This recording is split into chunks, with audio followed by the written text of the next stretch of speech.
lahir di Nabi di nanggro Mekah nanggro Madinah kubu Maulana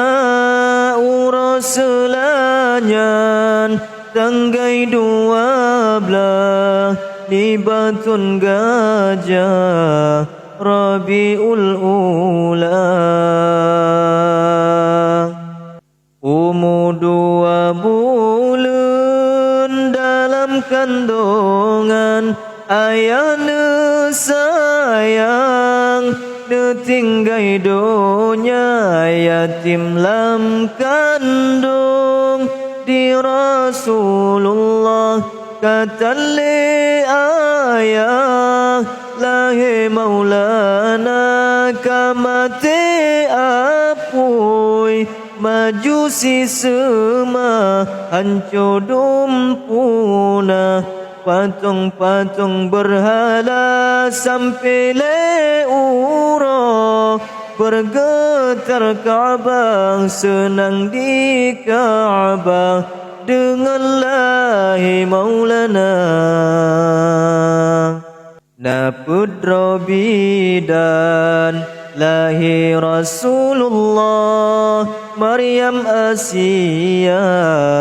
sarangan Hawa Ma'ridha Nabi Nannuh Suwaibah Halimatu Sa'diyah Ma'ridha kedua umunam ton di Rasulullah kendaba Allah sakit di pomahana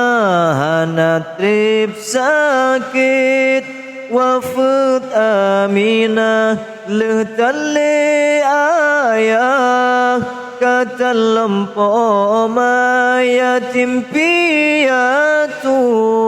masa cut Nabi kendak barabi yang kehudib Maulana tinggai sajane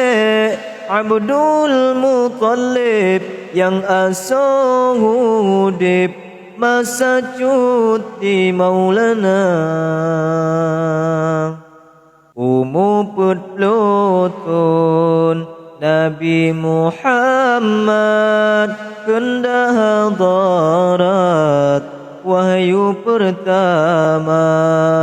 ke Rasul Allah Nabi angkat di side tempat di Gua Hira leblatun Nabi dakwah di Makkah nanggro Madinah ciplutun masa namploletun lebih putura Nabi getanyo tinggai donya namploletun lebih putura Nabi getanyo tinggai dunia